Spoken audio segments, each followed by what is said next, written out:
Comment je me suis cultivé en finance?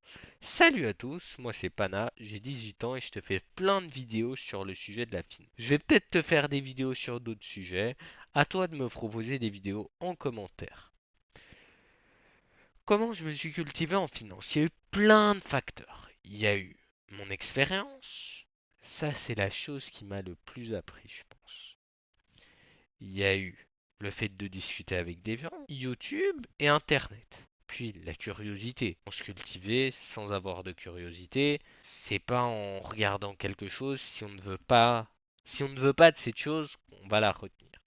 Je vais commencer par vous donner une petite anecdote d'une fois où ma curiosité et puis mon expérience, en fait, c'est un petit peu un mélange de tout et de parler avec des gens et Internet. Ça regroupe vraiment tout. Alors, j'étais en classe à l'école en secondaire et puis là, j'ai une notification sur mon téléphone. OPA sur Exmar. Je suis comme un fou. Je regarde le cours, plus 20%. Je suis comme un fou. Moi, je me dis, oh, c'est génial et tout ça. Mais on ne vend pas. Parce que ça, c'est une règle que je me suis fixée. Je vends au minimum ce que je possède. Ok?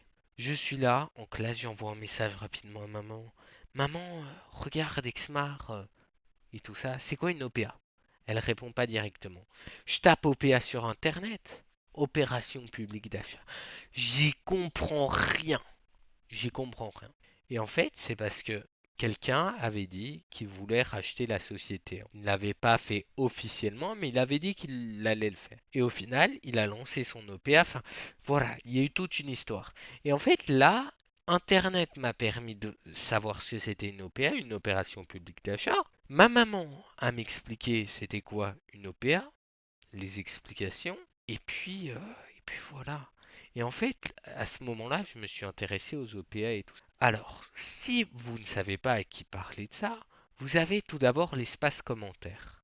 Et oui, parce que si vous regardez cette vidéo, c'est que quelqu'un d'autre, ça l'intéresse aussi. Et peut-être que l'autre personne aura la définition d'un mot que vous cherchez ou pourra vous l'expliquer. Ou même moi, je peux faire des vidéos. C'est pas énormément de choses.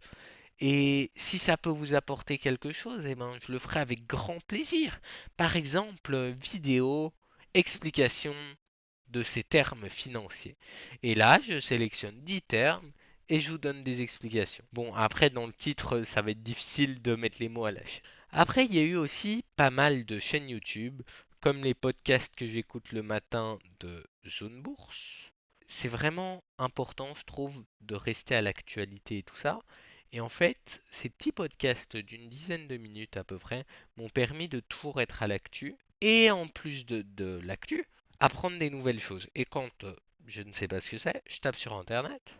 Clac, je vois. Maintenant, il y a un outil génial, ça s'appelle ChatGPT. Et il peut vraiment vous donner des explications comme vous les voulez. Pas l'explication que vous voulez entendre, mais plutôt une tournure peut-être plus adaptée à la pédagogie. Et ça, je trouve ça bien. Explique-moi c'est quoi une OPA, ben, il va vous expliquer peut-être autrement qu'Internet qui vous aurait balancé le premier lien. Discuter avec des personnes, j'en ai parlé, et puis les chaînes YouTube, Xavier Delmas, c'est une mine d'or, les podcasts aussi, enfin il y a plein de choses. C'est vraiment, je dirais comme ça que j'ai pu en apprendre plus sur la finance. Alors je ne connais pas du tout toute la finance. Mais je m'y intéresse régulièrement. À peu près tous les jours, je m'y intéresse un petit peu. Et puis de temps en temps lire un petit journal, l'Écho en Belgique. Un journal financier, quand j'ai la possibilité, clac, je lis un petit peu dedans. Et comme ça, on apprend des termes. C'était tout pour moi. Si vous avez des questions, n'hésitez pas à les poser en commentaire. Moi, je vous dis à la prochaine. Allez, ciao!